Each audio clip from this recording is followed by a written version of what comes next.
Am I the only one that is sick of the way that Congress has been operating and not fulfilling their promises, not putting the people as the primary priority and trying to help out those that are in need? Let me know in the comments down below if you feel the same way. And guess what? If you and I feel that way, we're not alone. Word is coming out that a lot of people are sick of the way that things are going, including, take a look at this, you guys, just coming out.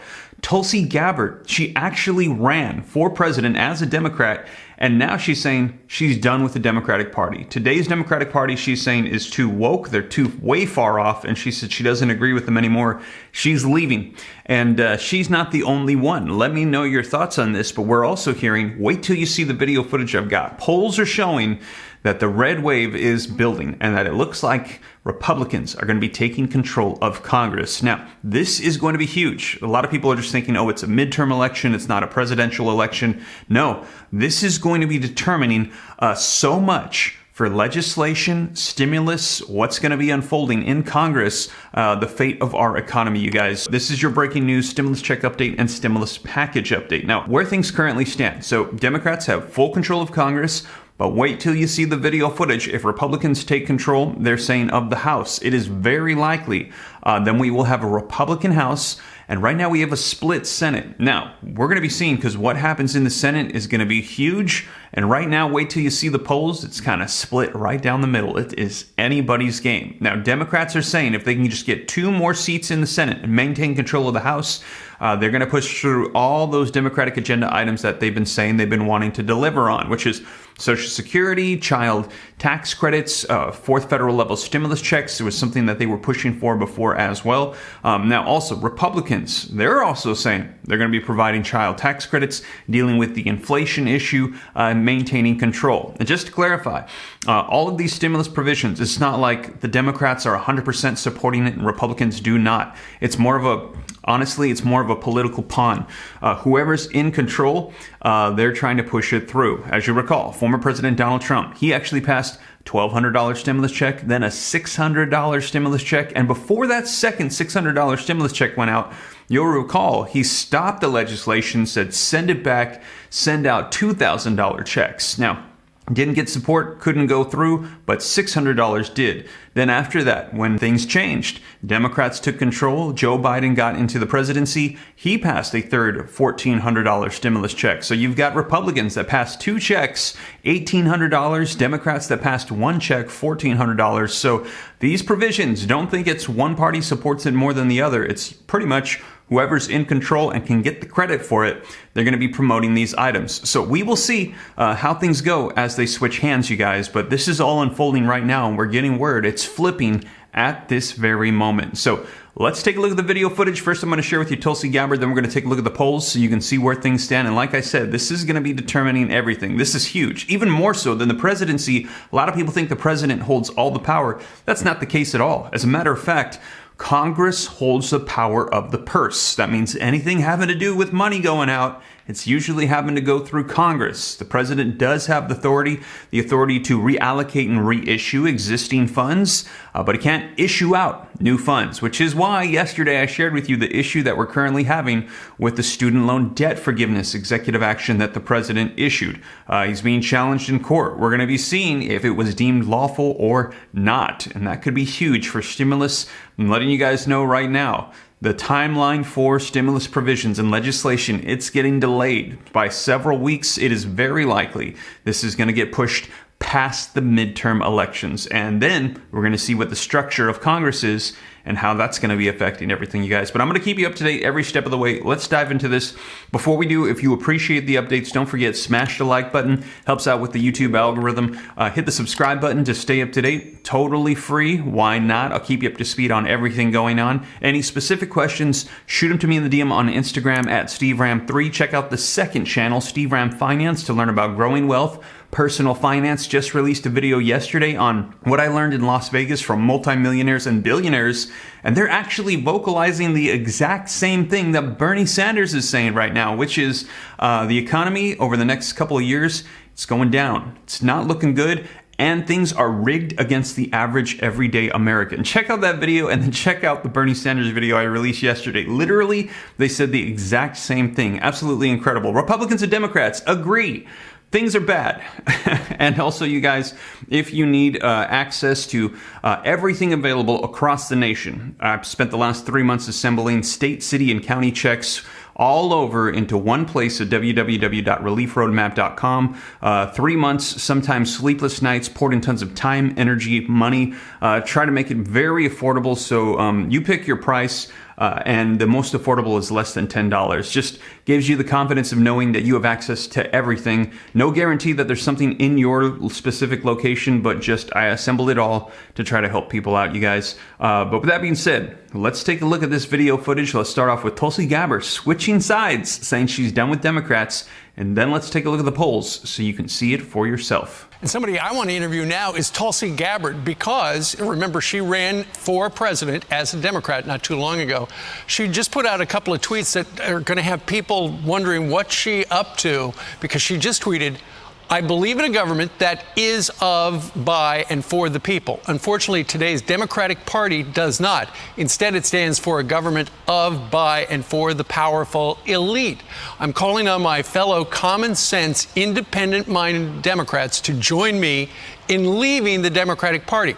If you can no longer stomach the direction that the so-called woke Democratic Party ideologues are taking our country, I invite you to join me." So Tulsi Gabbard, 1 month before the election, is saying, you know what? Goodbye, Democratic Party. I'm going someplace else. We don't know if she's going to declare herself an independent or a Republican, although she did speak at CPAC, I believe, 6 months ago. Well, look, I think Tulsi is somebody who has always spoken her own mind. She's always been sort of an independent maverick. And I think when she ran for president, she realized how really isolated she was from the great majority of the Democratic Party, which is now, frankly, a pretty weird party. We said the same thing happened in a slightly different way in Philadelphia last week, where the former deputy mayor, a Democrat, endorsed Dr. Oz for the U.S. Senate and said that Fetterman is just so crazy on crime and so pro-criminal, he couldn't be for him. So I think you're seeing this drift, and we've certainly seen among Latinos, a huge drift towards the Republican Party as they're driven away by the weirder policies of the Democratic Party. Young people who make money are leaving New York, and Tulsi Gabbard leaving the Democrat Party. That's what I've learned from the Newt Gingrich segment today.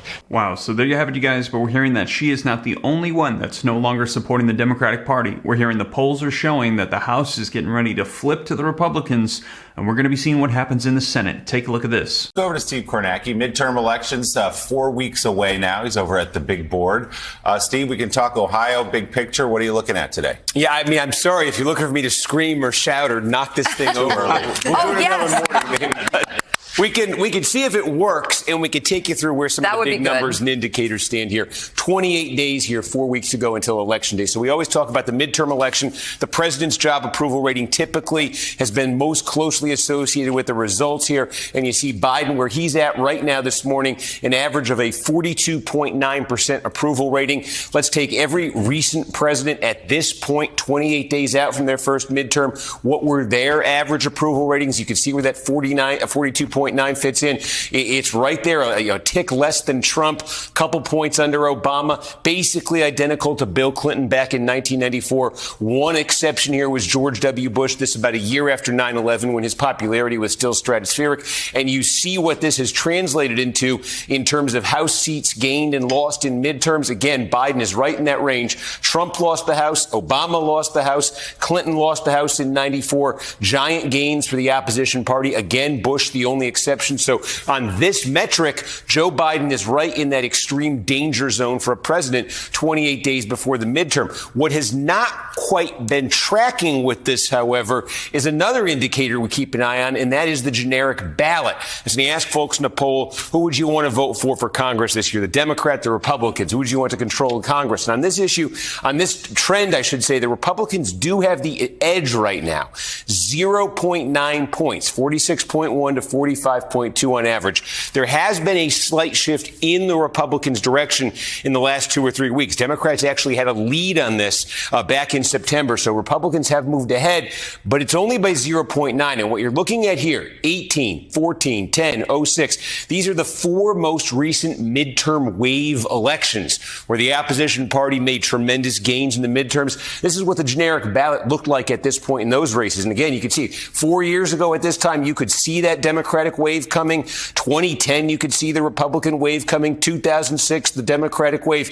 What Republicans, I think, are hoping for is that maybe 2014, it was only 2 points in the generic ballot at this point. This was Barack Obama's second midterm election. Republicans ended up taking the Senate, getting to their highest level in the House since 1928. It was kind of a late-breaking wave in 2014. And clearly, I think that's what Republicans are hoping for now, because when you look at Biden's approval rating, you would expect historically to see a bigger gap here in the generic ballot. That gap really hasn't materialized yet. Again, the battleground, the big potential battleground for the Senate, you see here the party that currently holds each one of these seats. It's a 50-50 Senate. The key, obviously, is Republicans. They need a net gain from this map of 1 seat to give them control of the Senate. Let's take a look at these seats and what the polling average looks like in all of them right now. So the Democratic-held seats that are in the battleground or the potential battleground, this is key, I think. One of them, you see in Nevada here, the Republican leads in the polling. That's Adam Laxalt leading Catherine Cortez Masto, the Democratic incumbent. If that holds, if that ends up being the result here, that for Republicans would represent a net gain of 1 seat from the Democratic seats. But right now, what Democrats have to counter that is they lead in 1 Republican-held seat. That's Pennsylvania, where John Fetterman, the Democratic nominee, leads Mehmet Oz by 3.7 in the polling average. And if that held and everything else on this list held, Democrats would erase that net gain of 1 seat because they'd get 1 of their own and things would stay exactly the same. So, again, the name of the game for Republicans is they need to end up with a net gain of a seat here. Democrats have their best shot right now on paper in Pennsylvania. Republicans have their best shot in Nevada. But there's a lot of variables here. We'll see the fallout in Georgia. We've yet to see much polling since that latest Herschel Walker controversy erupted.